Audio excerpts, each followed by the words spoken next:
Welcome to my channel. I hope you're doing well. The stay-at-home order in Hawaii just got extended for another 2 weeks, so I thought this would be a good opportunity to look at my TBR, maybe pick up some of these books, maybe not, maybe forget all about them. Who knows? The world is my oyster, right? So today I'm going to be doing the Intimidating TBR Tag. I'm sure many of you are familiar with it. It's been around for a while. 8 different questions.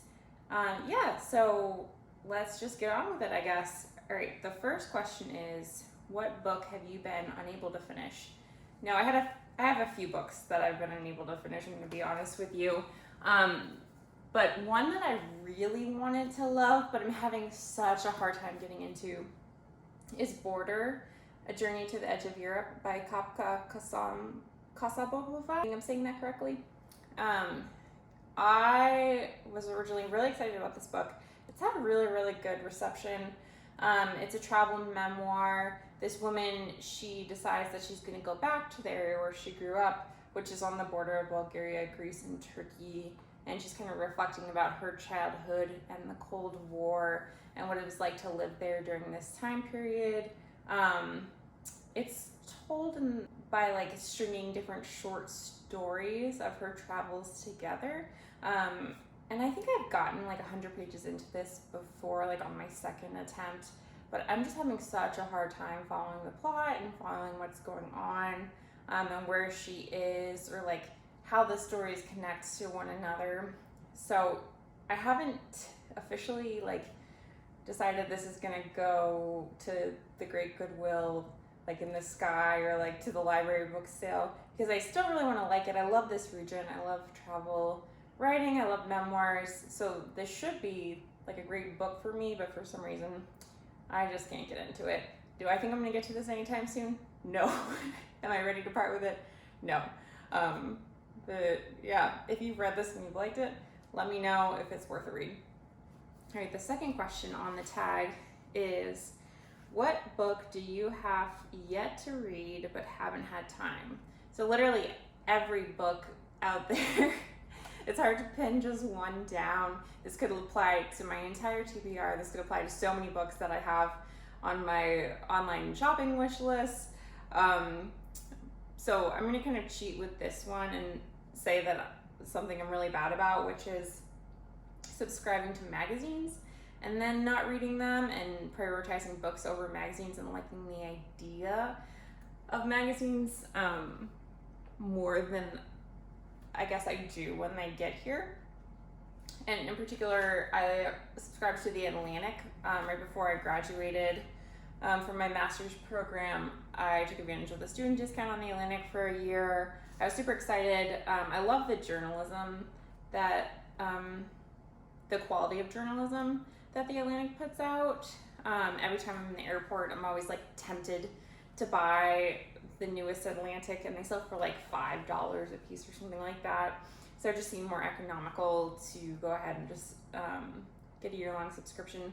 But I literally have like 3 of these that I've barely touched since I signed up.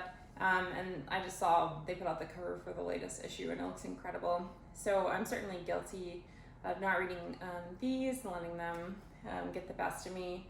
Yeah, I feel pretty guilty about that. That needs to change. I need to fix that. Okay. Next question is, what book do you have yet to read because it's a sequel?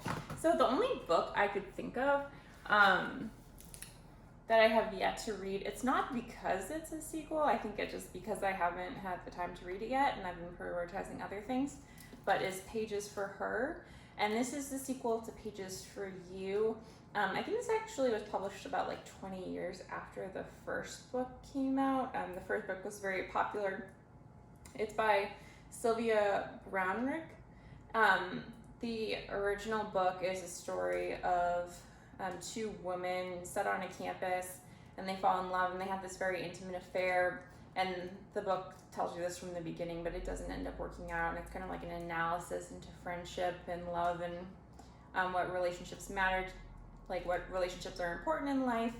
And it just was so beautifully written. I think this style was like anything I'd experienced before. It's told in these very like short and sweet chapters that are just like very lyrical. So I was really excited. I bought both books at the same time just because I had a really good feeling about them. But I haven't picked this one up yet. This is supposed to be the characters like meeting up at an academic conference, I believe, like way later in life, and they've had, you know, obviously different experiences, and now they're trying to figure out like, you know, what sort of relationship they want to have as friends or as professionals. So I'm excited to get to this one.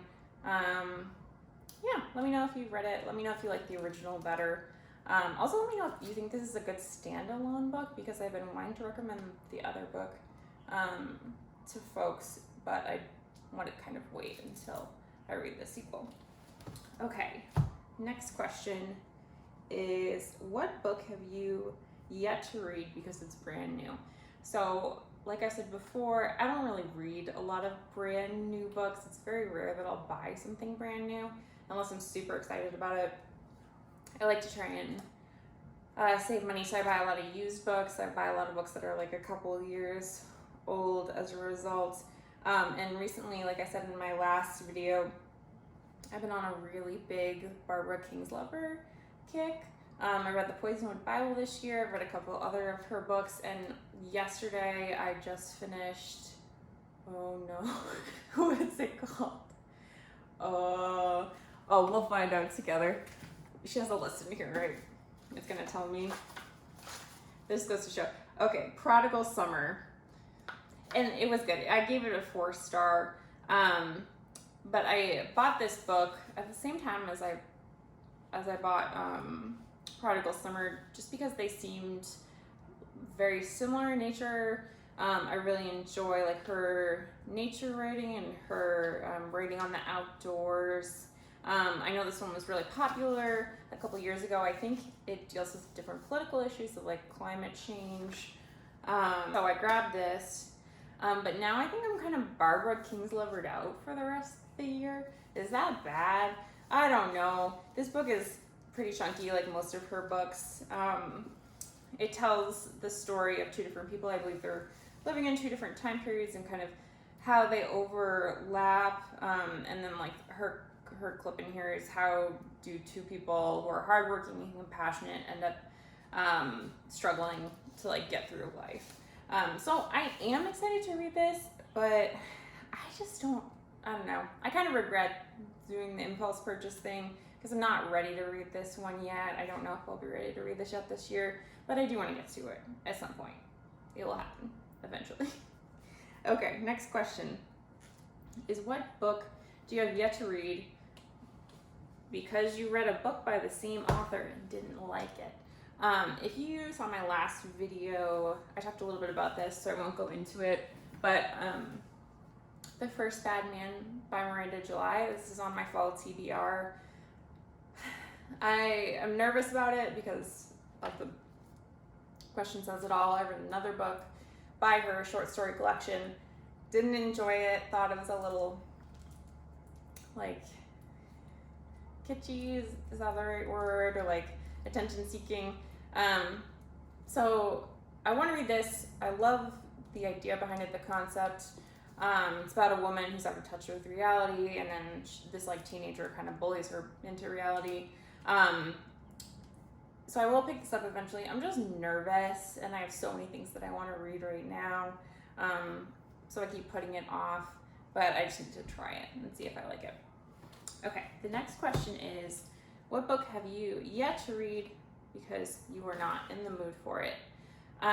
So I bought this a couple months ago when I was kind of on a book buying spree of books that were related to the pandemic or like had some sort of similarity to like a fictional pandemic that I thought would be interesting to read given everything that's going on right now. The Only Ones by Carola Dibbell, I think I'm saying that correctly. This lady sounds really cool. She's like a famous rock critic for the New Yorker, rock music. I read a couple other books with similar themes to them. I ordered this one. This one is like they're living in a post-pandemic world. There's a woman who's immune to all these diseases, and she is hired by this wealthy woman to have a baby, kind of like Handmaid's Tale-esque. And then the lady at the last minute decides she doesn't want the baby.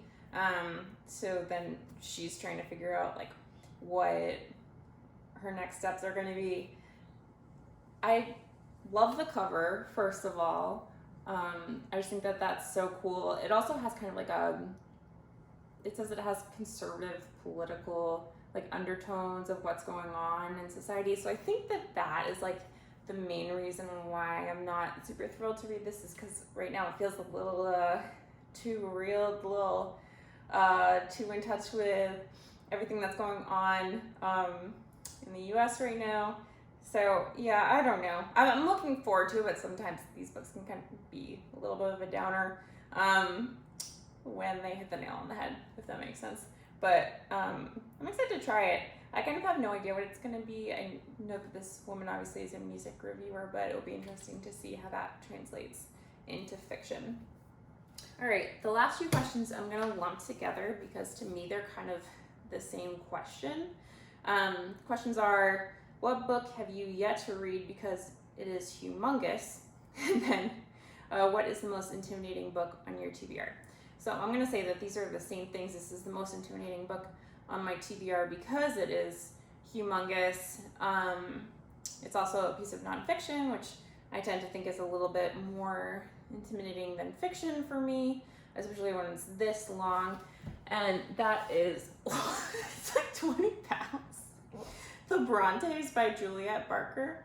I'm so happy with this purchase, can I just say, first of all, because I like paid $4 for this book, and like talk about getting your money's worth. Like, that's pretty impressive, right? So this book is very long. I think it's about 1,000 pages, but that's with the endnotes. And I mean, I'm such a bad grad student. Like, do endnotes count as reading? I don't think so. So without the endnotes, it's 830 pages. So it's pretty long.